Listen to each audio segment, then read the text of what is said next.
Let's go right to the beginning. Loads of questions. Thank you to everyone that's been in touch across social media. We'll start with the first one we had in, which was Scarlett. I mean, it wasn't the first one we had in, but it's at the start. Scarlett asks, how old were you when you fell in love with football and what made you want to play?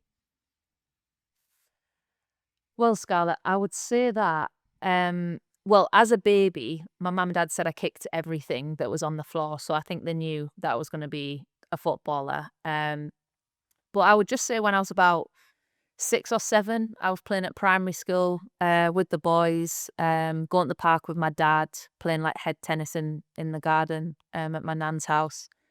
And I think that's when I love football. My dad played football and, yeah, I just wanted to train and practice every minute of the day. So yeah, quite young, and then I was quite lucky to get into a team after that at the age of 7 called Sunderland. So that's when it all kicked off, and um yeah, played in an all girls team and all boys league. So it was really competitive and I just loved it. Do you think being at Sunderland helped in that you go into like a club that's so well known early on that you get that attachment and that love with it so early? It definitely helped with, naturally there wasn't many girls teams then. So I think Sunderland definitely attracted, the main bulk of everyone. And obviously you've seen over the years there's a million and one top players in England that have come from the Sunderland ranks. So I think it definitely helped with us playing together and being on the same team to progress. And, naturally with winning and how competitive we all were, it also makes you love the game even more. Next question. We had quite a few on this. Who's the hardest player you've played against and why? Do they mean hardest like, Um, Vinnie Jones? Right? Or like there's not too toughest? many of them in the league, though. To be fair, Drew Spencer's probably up there with that type of player. Oh, really? I'd always want to pass the ball a bit quicker when Drew was playing. Yeah. Not in a bad way, just her style of play. I would probably say being away with England and playing against like Marazan and Popp, who play for Germany. We used to play against them through the whole England youth level and then senior level, and they were just at another point of football. It was like, yeah, their strength, their ability on the ball, um, was just unbelievable, and it was no surprise when obviously saw you've seen how well they've done in the national team. There's obviously a million different players in the Women's Super League. There are great players that I've played against, but I think in terms of that extra level and probably competing with them my whole career at national team, yeah, they're 2 players that I would recognise as that. And you can say this or give me an expression or a wink or maybe just Mm. raise an eyebrow, and then if people listening, they won't know. You know when Jennifer of the Beattie ran straight into Popp, did you have a little smirk? Knocked her over? Yeah. No, that was good. That was good. To be fair, she probably just got back up and was fine, but yeah, that was just it looked like she just flicked her on the floor. And it was Jen's Shows Vi's expression. strength. Yeah. Shows her strength, yeah. She's like, "Oh, oh, did something just happen?" Right, another question because we've not got long with you, and there are so many to get through. Leah Johnson asks, most memorable game you've played and why? Memorable game. God,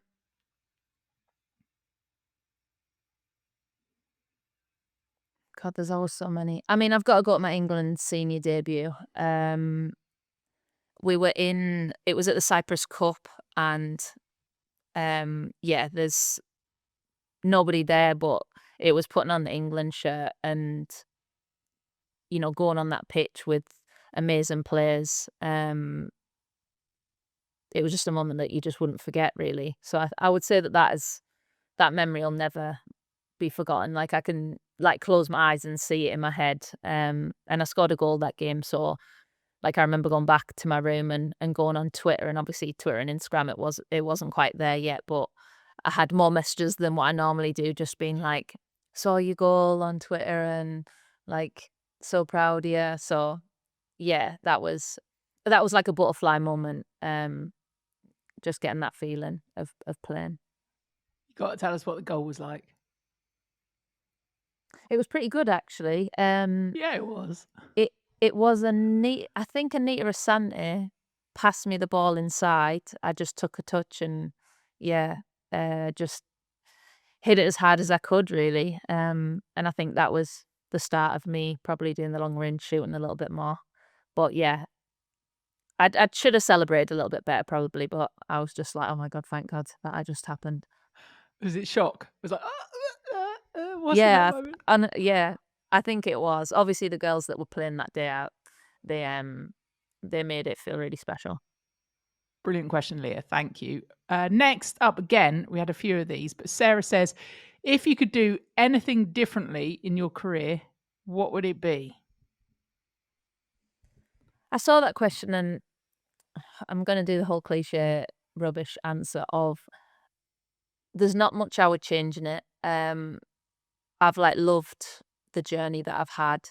I mean, yes, if I could go back in time and tell myself to not go on the pitch when I did my ACL, that would be lovely.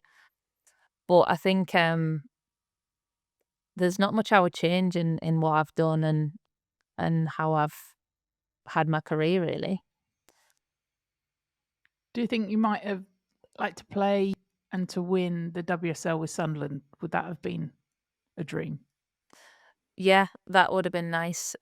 We always say when we talk about obviously back in the day what it would have been like if Sunderland got in the Women's Super League, because we wouldn't have left. You know, me, Lucy Bronze, Lucy Stan, Demi Stokes. The list is endless. So It was yeah, stacked. we obviously had to leave.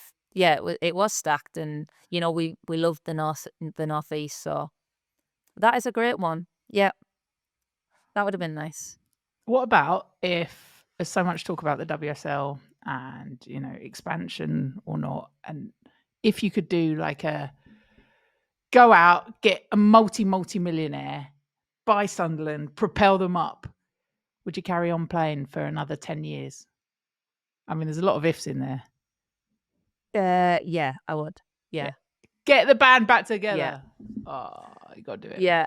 You Just gotta get us all back and maybe we need to play in like the Masters or something, you know, where it's like old people, not old people, but retired, here's the word, retired people playing football. Maybe we need to get that going. The latter stages of their career. I think that was it. Yes. Not you old people. None of that. My dad played in that when he was about 60, so he's Did he doing love well. it? Everyone does well in that. Yeah, he did. Loved it. Because I always think that must be the thing when you stop playing, you still want to have the teammates around you, because that's half of the gig of being in it, isn't it? All those different relationships, people around you, being competitive, but feeling like you're part of something. Yeah, they're the best part of it. And yeah, I think obviously it's no one likes to think about when football stops, but I think I can't imagine me stopping and not wanting that urge to still kick a ball about at some point. It must be so hard to watch and not, you know, actually be able to play. So yeah, I think the women's football world's great though now, where they give them opportunities to like odd games that people come back and, you know, just get that moment and that feeling again, which is underrated. For all those players, I know I'm going slightly off topic, it's not me, but with the World Cup announced coming to the UK, all those players that must be thinking, oh, I've got to just eke my career out to play in that World Cup. You hear so many conversations and people are like, oh, I'll give it like 1 or 2 more years, you know, the Euros or the World Cup. And I mean, why not? If your body and mind can push to that level, you know, then it's just based on selection. But I mean, that will be huge. Like, you know, there's still so much time before that even happens, but that will be probably one of the biggest moments in women's football, I think, having that in England. You'd be coaching. You'd be coaching or commentating on it. One or the other. Who was the first player you met when joining Arsenal, and what was your first impression? It was actually Steph Houghton because, well, I'll take it back because obviously we signed together. So we went down, met Laura Harvey, the manager, and signed on the same day. So that was really, really special. And Steph didn't actually play for Sunderland then. So that was nice. But one of our first days there was actually turning up to the Emirates. And back in the day, the men and the women used to be there, and you used to get a picture with a player from the men's team. And it was Jack Wilshere that was there. And because I was number 8, I got a picture with him. So that was quite insane when you think back to it and you're like, I was just stood on the Emirates, just getting a picture. That was a nice memory. A little girl from Sunderland there at Yeah. Arsenal. That was quite a They thing. probably picked him because he was about my size, No. about my height. When I said little girl, I didn't mean like little. Yeah. You're right. I heard it. Oh, it's quite a thing, wasn't it? Arsenal originally, like it was almost not a buddy system, but they used to make sure that within the men's team and the women's team that you were quite collaborative together. Yeah, it was. Well, every season they used to do that, and obviously as Arsenal grew and the women's game grew, you know, the men and the women's side are so much more intertwined, and I guess there's little stepping stones. Even, well, that would have been like 15 years ago now, to making it the norm of men and women's players being around each other, you know, and it's just got better since then. Liv asks, who's the best manager you've played under and why? Oh, they're all so different, so it's really hard to just merge them all together. Mo Marley is up there with, I think, building confidence and as a youngster, just developing as a player. I mean, what she brought out of people, and even just the way she spoke to you, it was like always that passion and winning mentality. And we won the under-19s Euros under Mo. And yeah, I think she was wise, words of wisdom as a younger player. As an older player, I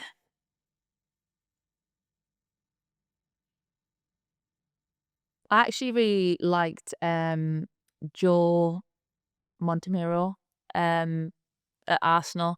He was very basic and simple, but like it just worked. He just had like an easy foundation and then allowed the freedom within the players. And yeah, he was very good manager.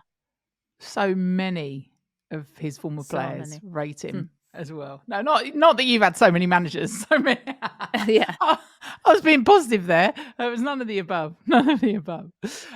Thank you, as said, for everyone that sent questions in. This is a special pitch to pod with Jordan Nobbs. Your questions answered by her. Lauren Young asks, if you could picture a dream position for the WSL to be in 5 years' time, what would it be? You obviously still playing. Just about. Maybe in goal. I might just have to hope for the best that no shots come at me. Yeah. I think it would be nice to see every stadium full. I think that would be a dream in 5 years' time. You know, every single stadium is full of fans every weekend. And what else would we like in the women's game? I'd really love some decent cheesy chips. Is that what you want? Yeah. Yeah, but when you go to a football game and all you can smell is burger and chips, it is. When you're playing? Yeah, when you're playing, yeah. Does it make you hungry, or are you like, I want a little bit of vomit in my mouth? Yeah, sometimes, but sometimes not so much. But yeah, I would say that if I go quite basic and go off just every stadium, I think if every women's team can have that atmosphere and the fans, you know, filling up stadiums, that would be amazing. And there's lots of things obviously to still keep developing in the women's game, but that would be nice for the players, I think, to really have that moment. Love how you were sensible and I just went cheesy chips. Yeah. Do you- I didn't go to food. no, it's my go-to. Do you have a favourite stadium that you've played in? Wembley is up there, I think, just because it's just so iconic. Yeah. You know, if anyone said, "Would you like to play at Wembley?" It's the dream, isn't it? Men or women's football. What are the dressing And it's rooms so like? Take me into Wembley. What's massive. that whole experience like? So you walk in. Let me close my eyes. You walk in. There's then like showers and toilets to the right, and then you walk through, and like hair dryers on the wall, all that. And then you walk through another door, and then you turn left, and it's kind of just like a ring of all the shirts hung up, like kind of makes it feel like really one environment, not just like two lines or anything. And then like physio beds on the right and everything like that, fridges with whatever you need in them. But it's pretty good. And obviously whenever we played FA Cup finals there, they'd put like the Arsenal crest on the floor, and you know, it was just small little touches that just made it so great. And then you walk up onto the pitch because you do that like that pre-match walk, don't you? As well, either in your headphones or whatever, talking with your phones, looking at everything. With that minute you walk up, I know as a fan, when you walk into any big stadium, and it's that wow, just the size hits you. As a player, it must be another level. Yeah, Wembley pitch just feels massive, and it's probably not even that different. I don't know if it's the seats around it, but yeah, you just feel like a little tiny person on that pitch. And I mean, you've got the most perfect grass ever lived, and for a footballer, that is all anyone walks out there for anyway. That, you know, they like a picture of the stadium, but straight away you are looking at blades of grass, being like, yeah, it's a nice pitch. That is all the conversation as soon as you arrive at a stadium. Nice pitch, nice Yeah, seats. nice pitch. Yeah, or we'll go rubbish pitch. And away you go. Right. Those are some of the longer ones, but some quick fire ones. And this is kind of an amalgamation of loads of different questions from everyone. So thank you, everyone. Quick fire. Ready? Here we go. Ready. Favorite teammate to sit with on the coach? Loose bronze. Favorite pre-match meal? Chicken pasta. No. Favorite kit you've ever played in? What? I mean, name more stuff. England, the red one. Oh, what red shorts? What was the colour on that? Just a normal one, really. It was this one time we wore it. It was so nice. Oh, any England kit, to be fair, you can put right up there. But yeah, red. It was nice. Sorry, this is supposed to be quick fire and it's me. Keep asking more questions. Pineapple on pizza, yes or no? Yes. Yeah, the right answer. You're inviting 3 players from all time around for dinner. Who are you picking? Quick fire. Can I just go with my best friends and have like a reunite, like Lucy Bronze, Lucy Stan, Demi Stokes, and that would be a great table of conversation and laughs and old memories. Who's your favourite out of those 3? No, you don't have to answer. Oh. You're done. Go-to karaoke song. Can't sing. Maybe, what is that song called? Sing it. Country Roads or something. Country Let's do that. roads. Love that as a kid. Roads. Take me home. To Crowd will at least be drowning me out. Where I belong. Yeah, or me. World Cup with me. Yeah, I'm on it. World Cup or Champions League?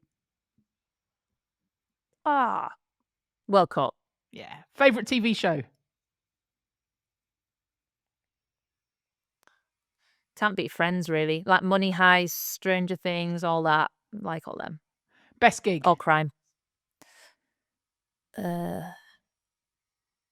Last one I went to was 1975, so I would have to say them. And if you weren't a footballer, who would you be? Or what would you be? I'd love to Not be. who. I inserted the who. I'd love to be an F1 driver, to be fair. Oh, To drive round a track really fast in a sports car, that would be, yeah, beautiful. we have to make that happen. Sky F1, we've got to make that happen. I don't know how. Yeah, That's got to well, obviously, it might have to happen when you stop playing because I'm sure insurance and stuff is a. I'm not saying you're a yeah. bad driver, but Have you got any contacts? Because it's going to happen. I We're will gonna make get it my happen. helmet ready. All right, Yeah. Sky F1, we're coming for you. Finally, you've been brilliant. You are brilliant. But your best piece of advice you've received, and what advice would you give for people to take away from this episode? Best advice is always just enjoy it. I think looking back, you sometimes get sucked into the good and the bad days, and just don't put too much pressure on yourself.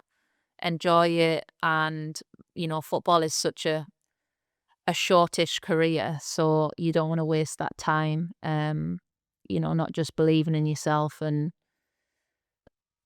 like being in the moment and being so present to every game you play and the people you meet. It's one of the best jobs in the world.